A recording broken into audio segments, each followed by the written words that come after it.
So we're a few weeks away from launching our new 2022 car, probably the biggest regulation changes chassis-wise from the last 50 years. And before we do so, we can stop for a second and have a look back on how the regulations evolved since the start of the new hybrid power unit era, basically from 2014 to 2021. Starting with 2014, it was very much the jump into the hybrid era. Alongside the new power unit came as well some fairly significant changes on the chassis side. Some of them were directly linked to aerodynamic performance, other to safety. For aerodynamic performance, it was just a reduction of downforce. The front wing got narrower. We also removed the beam wing just to get a balanced loss of downforce. And then for safety came the new regulations to enforce lower noses. In the previous years, there was a tendency for aero performance to design cars with a very high nose and chassis. That was very efficient for downforce. It was very good to feed the floor in terms of floor quality. But when there was an accident, there was always a tendency that one car was going to launch above the other one. And that was quite dangerous for the drivers. So the 2014 regulations tried to lower the chassis, get a new wording for the nose to make sure all the cars would end up with a low nose. And when you have a side accident, you just stay where you are. You don't risk to launch above. The other aspect which affected the chassis performance for aerodynamics was the relocation of the exhaust tailpipe. All the cars were using the exhaust gas to enhance the aerodynamic performance of the diffuser. So in the early 2010s, we were talking about blown diffusers with directly the tailpipe on the floor next to the tires. Then when we got to 2012, there was a first attempt to relocate the tailpipe to back off performance, but then teams still managed to find another location, which was on the side of the bodywork, quite upstream of the tires, and other aerodynamic ways to still get the benefit. So to make it simple, the regulations prescribe the tailpipe location under the rear wing, above the crash structure, in a location where there is nothing you can blow the gas towards. The effect of the exhaust relocation was the most powerful, because in the previous years, the biggest aerodynamic update you could see in season was not a wing, was not a floor, it was a new engine map. All this put together in 2014 led to a reduction of downforce, something like 20 to 30%, and the cars were aerodynamically a lot simpler to manage.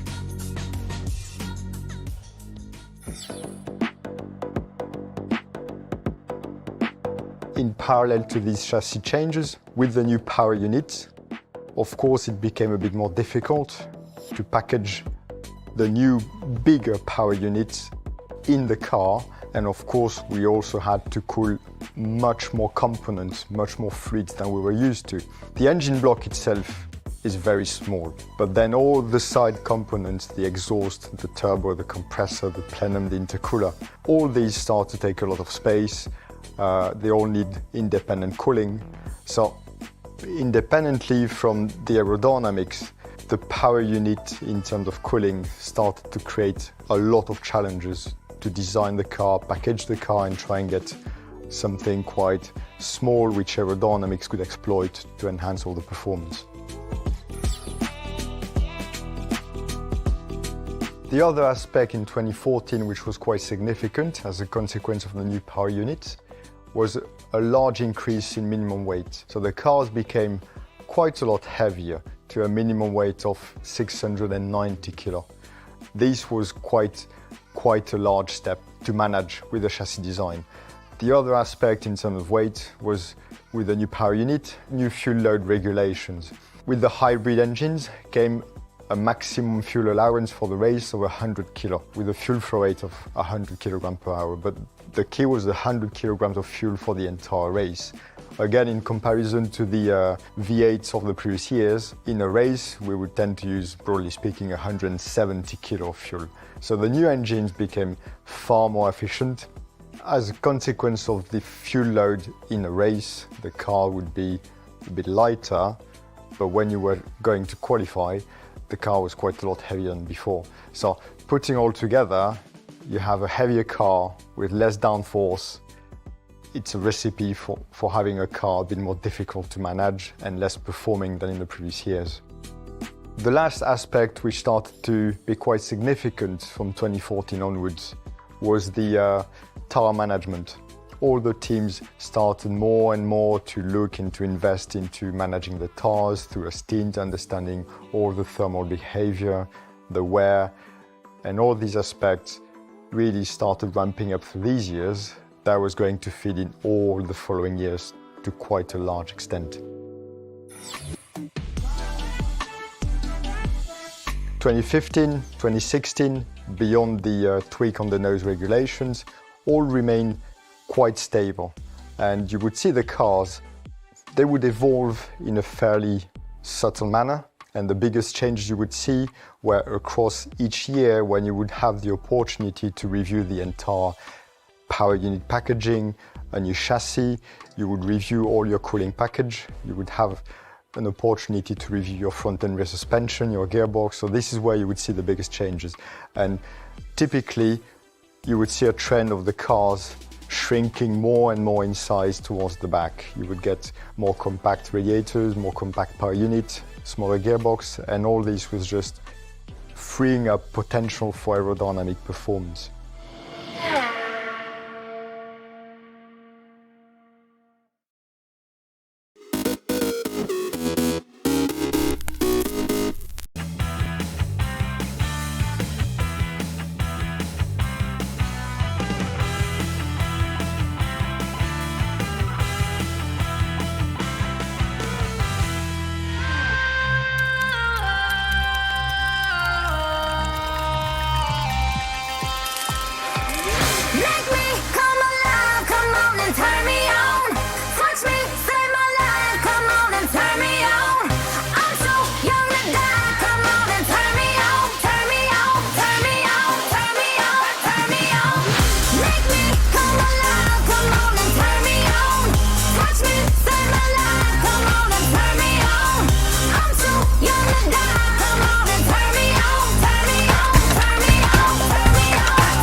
Space is for everyone. We're all working towards a common goal.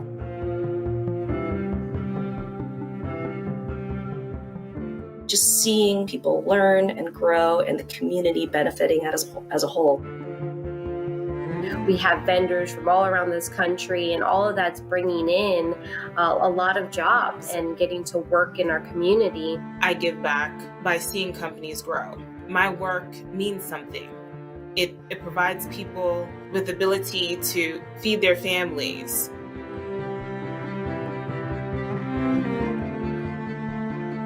Not everyone who works on the space program is an engineer or scientist in a white lab coat, and there's vital roles.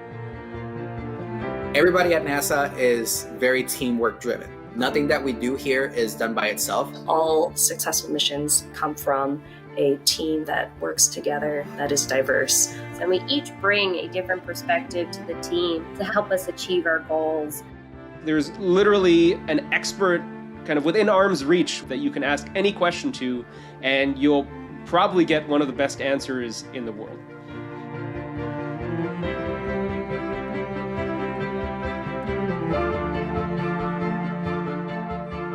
We take a lot of ownership in what we do. You get to see a lot of that passion, you get to see a lot of that drive. People want to do their best. People want to pull together to be a part of this program that's bigger than what any of us can accomplish on our own.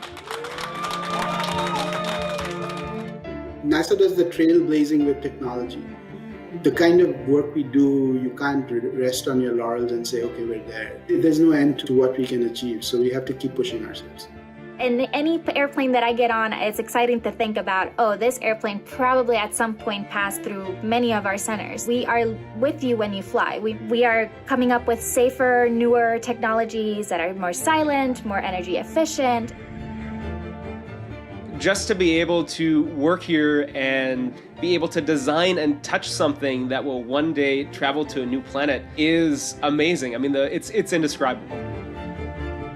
NASA brings hope and inspiration by leading the world to space for the progression of all people.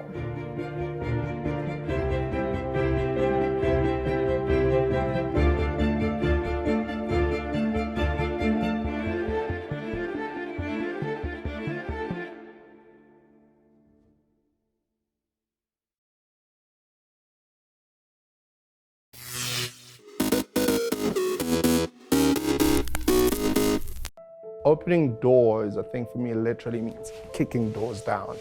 For me, a no as an entrepreneur is not a no. It's just a matter of reimagining what I can come back with.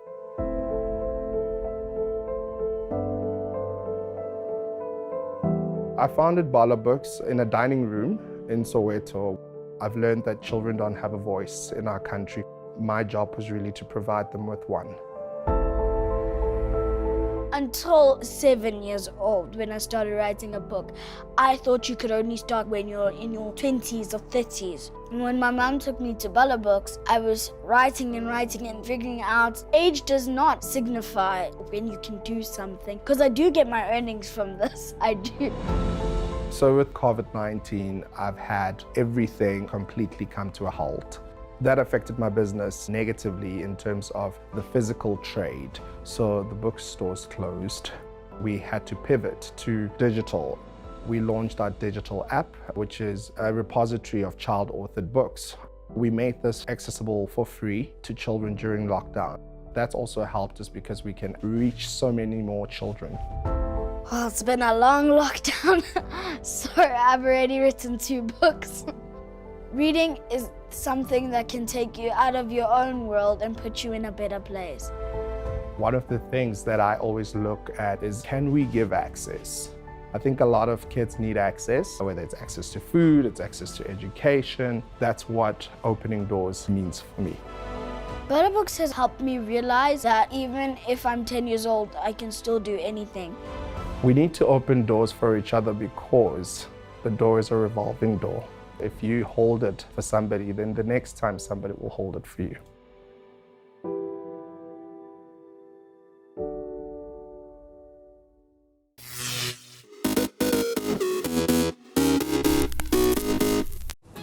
The Dutch Masters welcomed the first of the 4 equestrian majors in 2022 in 's-Hertogenbosch, where fervent fans could marvel at the world's best horse rider combinations for the Rolex Grand Slam of show jumping.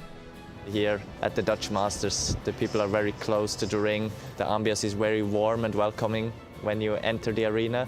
So I'm excited that the crowd is back and that there's so many people which can enjoy this beautiful show with us. One competitor making a first appearance at this event was 22-year-old rising star and Rolex testimony Harry Charles. I had a great success last year and it's made me more hungry for more. One of my goals this year is to win a Rolex Grand Prix. So yeah, try and do it straight away, that would be even better.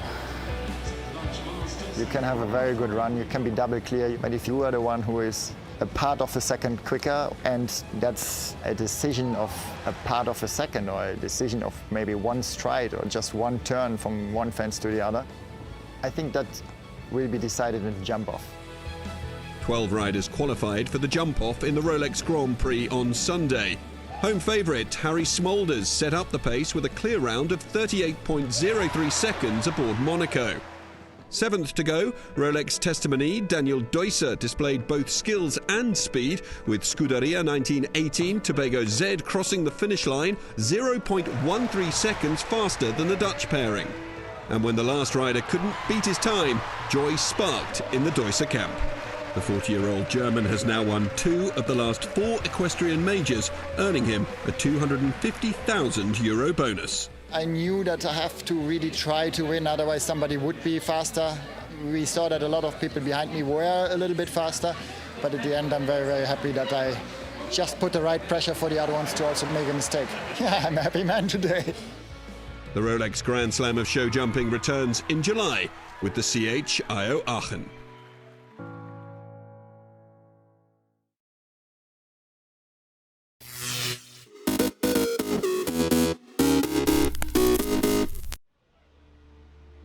I think surfing for me was kind of a therapy. I used to work downtown in San Francisco and it would get so screwed up I'd come out and I'd jump in the ocean and I'd feel all right again. You just get one wave and everything's okay.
Porsche is teaming up with Pixar to create a special one-of-one car inspired by Sally Carrera. It's fun because it's come full circle.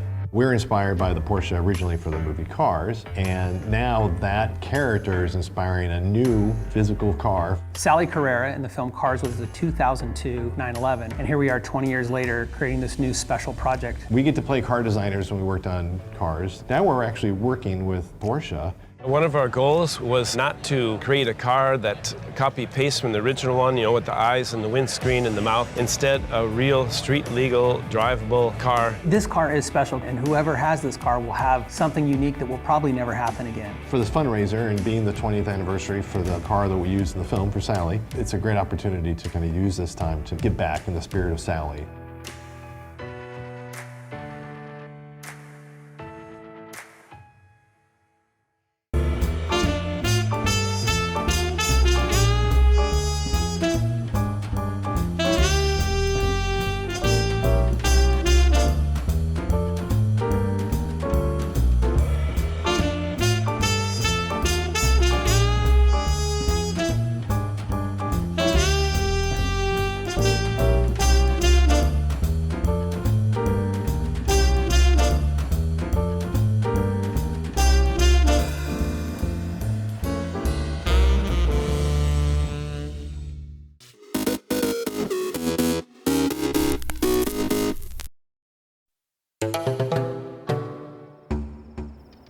The Kalahari's got its own draw.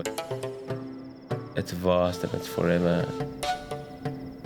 You've just got to get into those sand dunes on your own, and there you're going to find a lot of solitude.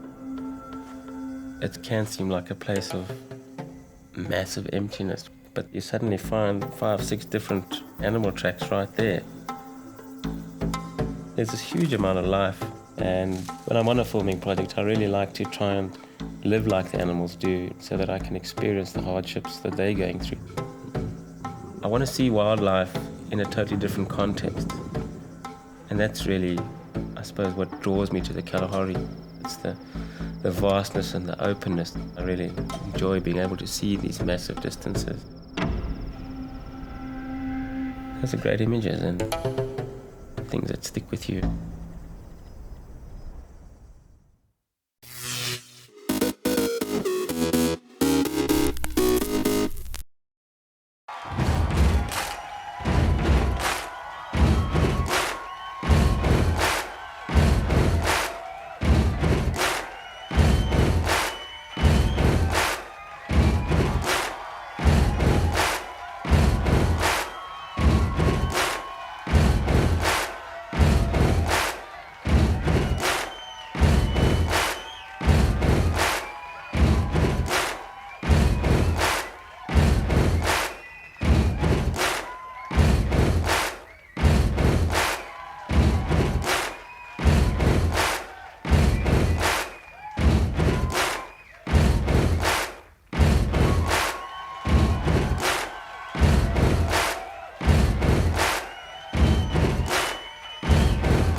April 11, 1951.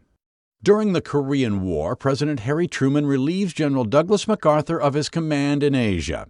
General MacArthur is one of our greatest military commanders, but the cause of world peace is much more important than any individual.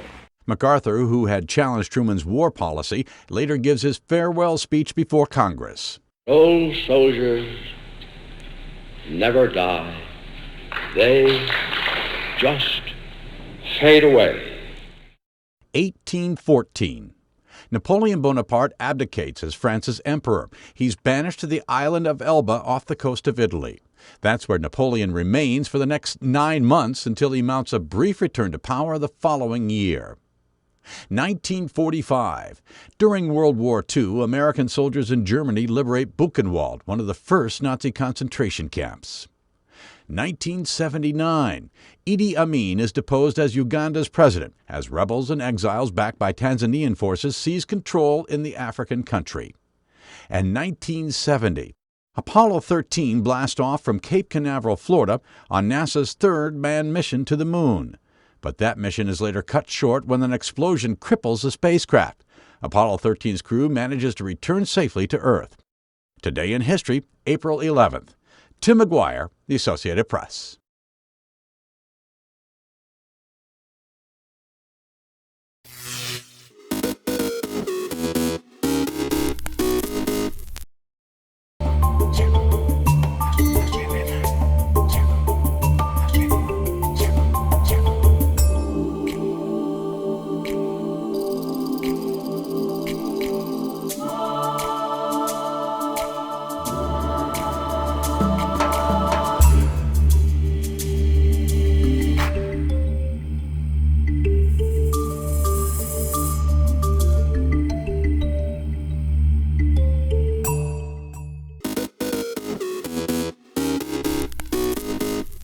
Welcome back in our studio, and in today's news,